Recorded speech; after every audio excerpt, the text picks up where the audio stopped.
เสือเนาะ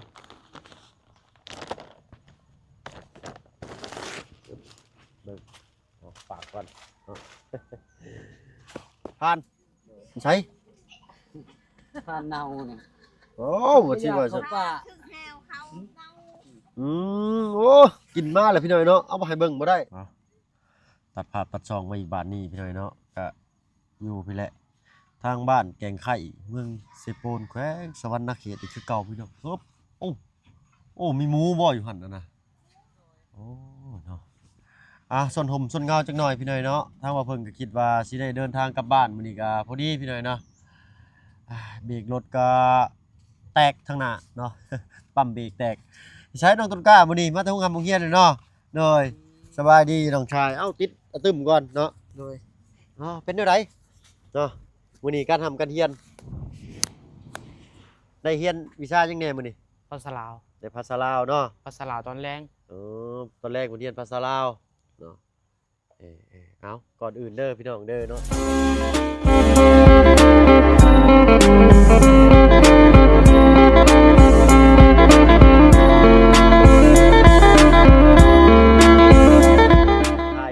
การทักทายสบายดีผู้ใหญ่ใจดีกับ FC เบิร์ดทุกท่านที่เข้ามาหาผู้ชมช่อง YouTube บ่เพิ่งเคยหลายคือเก่าเนาะบ่ว่าฝั่งไทยฝั่งลาวเลยก็ทั้งฝั่งต่างประเทศก็ยินดีต้อนรับเข้าสู่ช่อง YouTube บ่เพิ่งเคยหลายเช่นเคยพี่น้อยเนาะมื้อนี้เข้ามาหาทั้งน้องต้นกล้าเพิ่นพี่น้อยเนาะก่อนเดินทางกลับบ้านมาแจ้งข่าวน้องอีกเทื่อนึง โดย เนาะทั้งอ้ายได้โทรสั่งเสาเรียบร้อย โดย อีกประมาณจัก 3-4 มื้อเพิ่นจึงสิเข้ามาก็ตามที่อ้ายมานั่งโอ้ลมกับอันทางอาจารย์ลาวเพิ่นนั่นละเนาะเอาอันอีช่าง26ต้นเด้อยะเด้อเนาะโดยสบายดีจ้าโอ้ยนึ่งข้าวนึ่งน้ำเลยเนาะมื้อนี้ถ้าว่าเพิ่นมาเลยก็ให้ทางประตูเพิ่นเตรียมไม้ห้องเด้อหมอนห้องให้ยกสูงขึ้นจากขี้ดินเนาะมีบ่ไม้เก่าหั่นนะ มี ไม้เก่าหั่นดิเอาไม้กลมๆโดยเอาอันนั้นมาก็ได้เนาะจัก2ท่อน3ท่อนเนาะวางเลยก็เอาเสาทับขึ้นเนาะแต่ตามจริงแล้วทางอ้ายก็สิขึ้นมามันทันเพิ่นนั่นแหละเนาะเพิ่นว่าประมาณ 3-4 มื้อมื้อนี้ก็ว่าสิเดินทางกลับก็ฝนตกพี่หน่อยเนาะเบรกรถก็แตกว่าซั่นซะเนาะเสื้อแขนยาวบ่มีบ่อ้ายกายมาบางบ่ายนี่คือว่าเห็นบ่ได้ใส่เสื้อแขนยาวไปโรงเรียน โดย บ่มีเสื้อแขนยาว โดย แล้วกันพี่หน่อยเนาะบ่มีจักโตเลยนี่มีแต่เสื้อทางอันลุงจัดเอาให้หั่น โดย เอาเนาะเอาพอดีแหละนี่มาเบิ่งนี่เนาะทางพี่เพิ่นเนาะง่ายใจดีเพิ่นเห็นว่าทางน้องป่ะไปยืนอยู่บ่หันด้วยเห็นอยู่บ่ทางอ้ายสิตั้งกล้องให้นี่ย่ำนั่นละเนาะพี่หน่อยนะนี่เสือเนาะ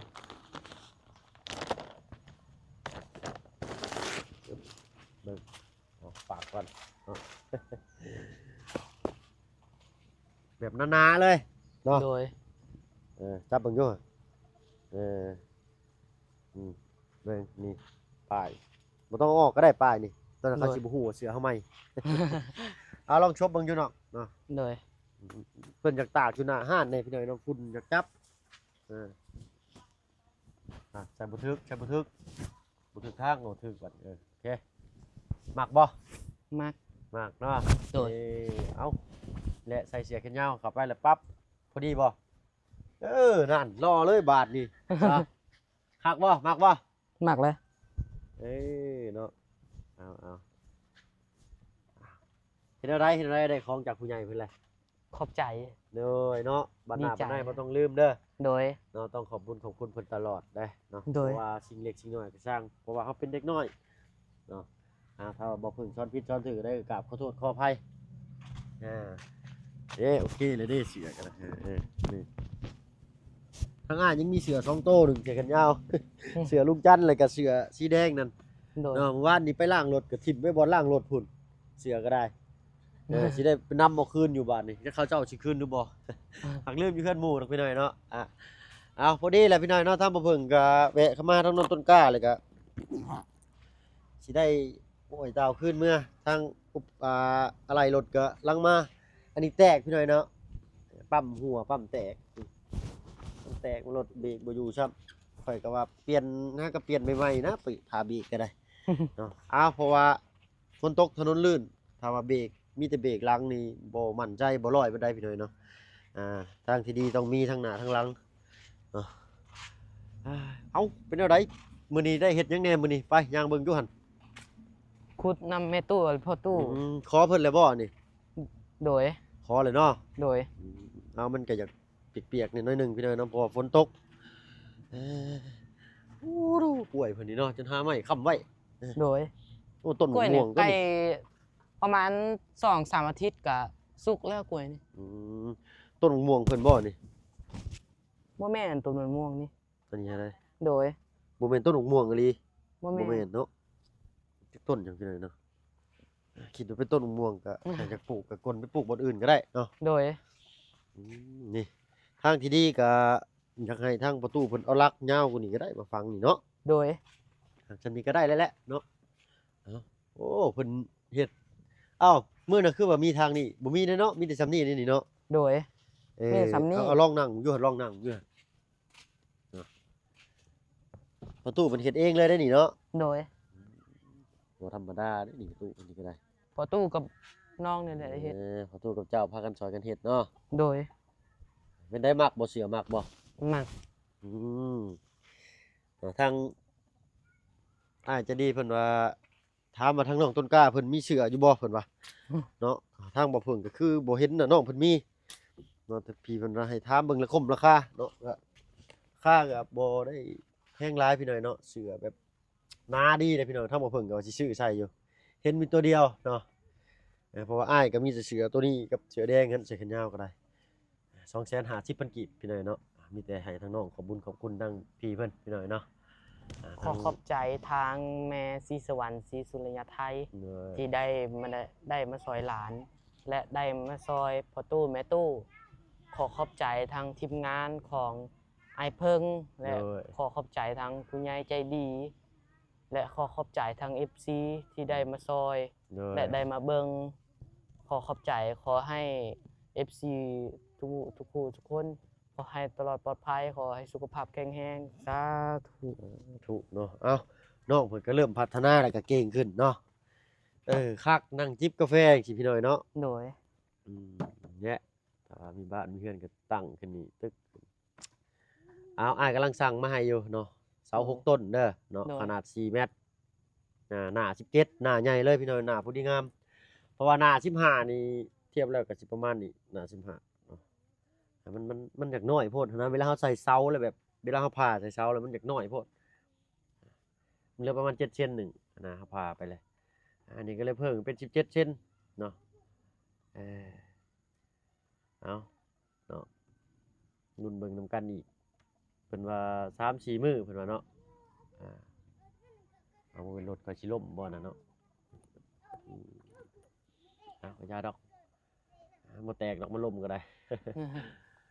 พอตู้ไปใช้ได้มื้อนี้เนาะ ก็บ่ฮู้คือกันเมื่อแต่ฮู้เฮียนและบ่เห็นโดย ใช้ไม้คือบ่ออกมานอกบ่ได้ยินจังจักนี่เนาะ โอเคเอามาติดเสตัวนอกนี่ก็ได้เนาะใส่แล้วก็ซักเด้อเสือเด้อ โดย ใส่ไปฮอดโรงเรียนแล้วก็ถอดออกแล้วก็ โดย ไว้กล้องโต๊ะดีๆเนาะเวลาสิมาก็ซบเสื้อทับเสื้อขาวมามันจังบ่เปื้อนเนาะสมมุติเฮาใส่ไปโรงเรียนเลยนี่เฮาใส่ปกปิดเสื้อแขนยาวไว้นี่ก็อาจารย์ให้ครูให้ได้มาโรงเรียนคือบ่ใส่เสื้อชุดขาวเพิ่นว่าได้เนาะถ้าบ่เพิ่งมื้อก่อนเนาะมักใส่เสื้อแขนยาวไปแล้วก็อาจารย์หรือว่าคุณครูให้เนาะเฮาก็ต้องใส่เสื้อแขนยาวผูกโบแดงใส่คอนำได้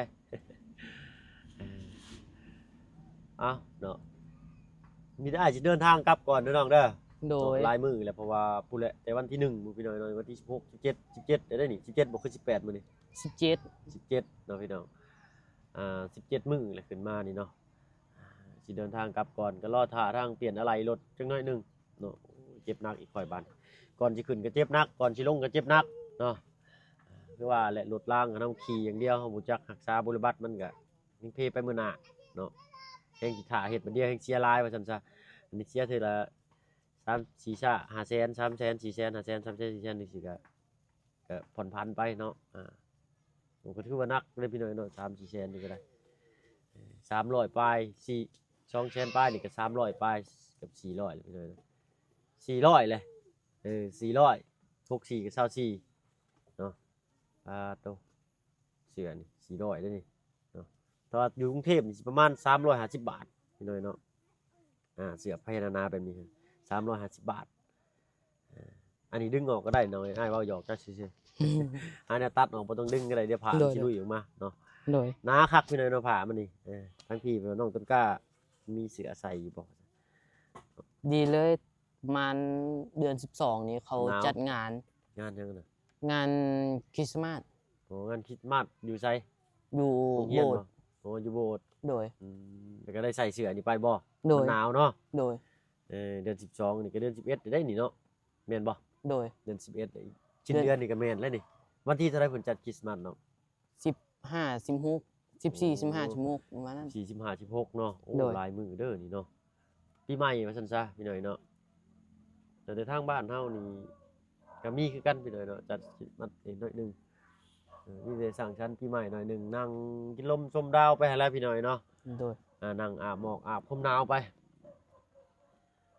แต่ว่าถ้าอยู่กรุงเทพนี่โอ้ยคึกคืนม่วนพี่น้อยเนาะทางบ่เพิ่งก็ไปอยู่พุ่นหลายปีแล้วก็คริสต์มาสนี่ก็โอ้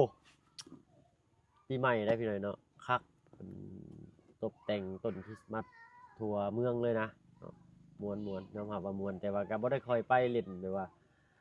ไปสถานที่หรูหราจังดอกพี่น้อยวนเวียนอยู่แต่แถวเฮ็ดงานเนาะตั้งแต่มีครอบมีครัวตั้งแต่อยู่กับแม่น้อยอินเตอร์มานี่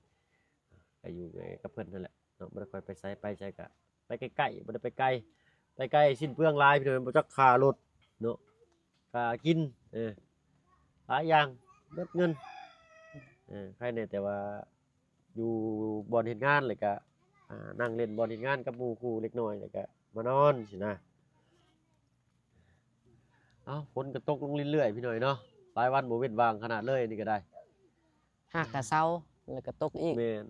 2มื้อได้ฝนตกพี่น้อยเนาะทางบ้านหนองหัวนี่จนเข้าบ่ได้คือว่าทางลุงเฮิมเพิ่นรถตีนหัวบ่ย่างรถหัวเอาบาดนี้แจ้งยอดเพิ่มเติมอีกพี่น้อยเนาะ10ล้าน3แสนก็ซื้อไป2,500,000ตอนนี้งบก็เหลืออยู่10ล้านกับ50,000กีบพี่น้อยเนาะพอดีค่าไม้ค่าหยังก็จักสิเท่าใดให้เพิ่นรวมยอดมาให้อยู่พี่น้อยเนาะเพิ่นสิไปเบิ่งก่อนเนาะว่าไม้มีบ่หน้า17เนาะหน้า17หน้า16ถ้าว่าหน้า15นี่ทางบ่เพิ่งคิดว่ามันจักน้อยไปพี่น้อยเนาะอยากได้หน้า16เนาะหรือจังไดก็คอมเมนต์มา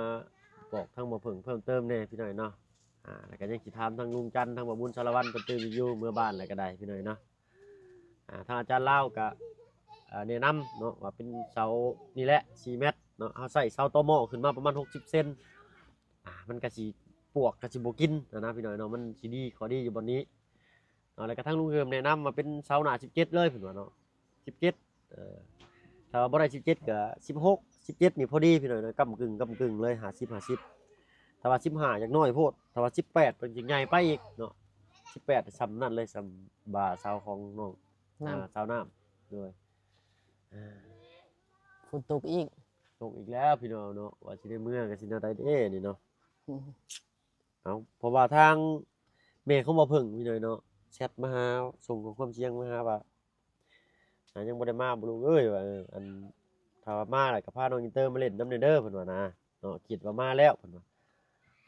แล้วทางบ่เพิ่งก็อยากเมื่ออยู่พี่น้อยเนาะและหาเงินหาคำก็อยากได้อยากมีแล้วพี่น้อยเนาะจังอดจังสู้เอานี่ก็ได้ เงินออกมาแต่ละเดือนก็บ่ได้ค่อยหลายปานใดดอกพี่น้อยเนาะ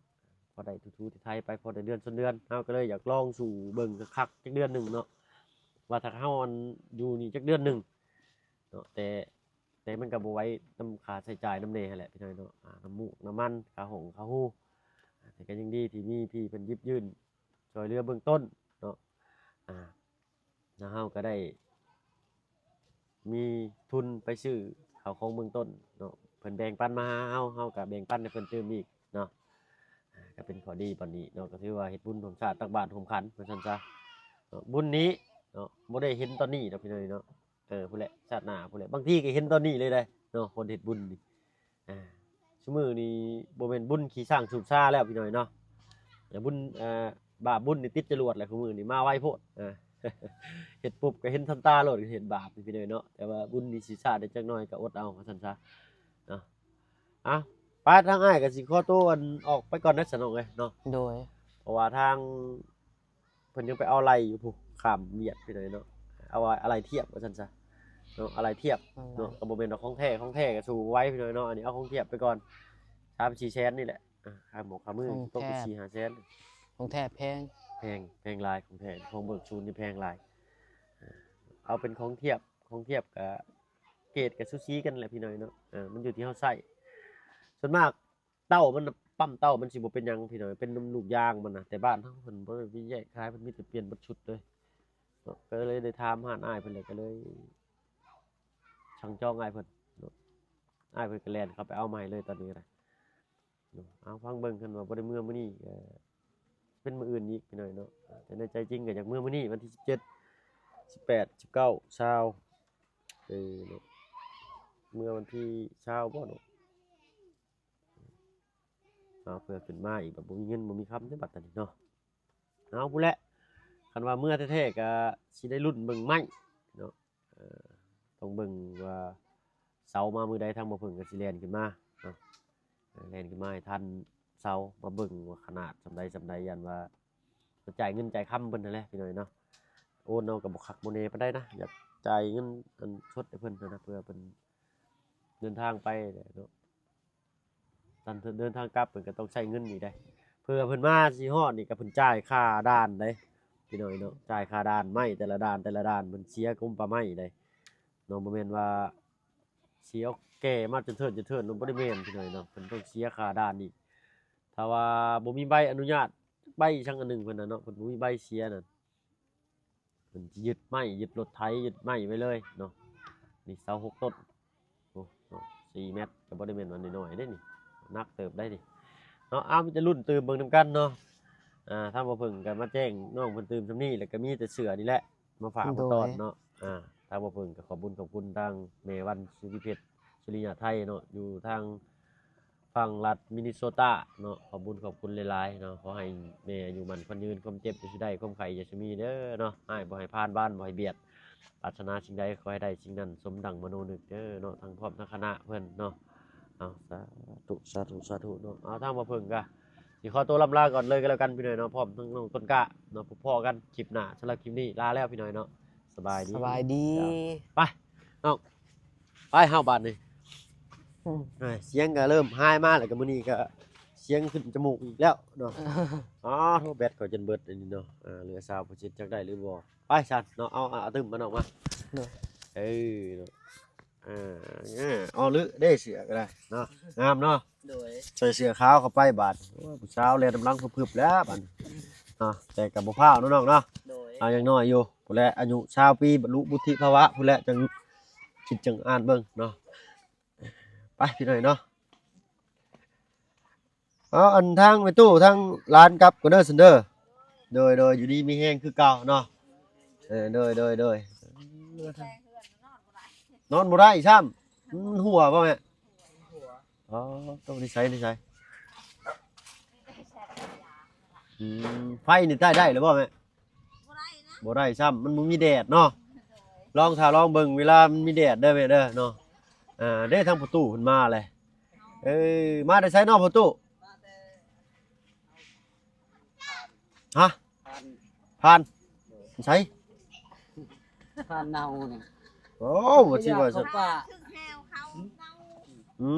โอ้กินมาแล้วพี่น้อยเนาะเอามาให้เบิ่งบ่ได้เนาะเนาะมันได้ผ่านเนาะผ่านถึงแฮวแต่ลายมือแล้วว่าซั่นซะกินมาเลยกินนี่เนาะ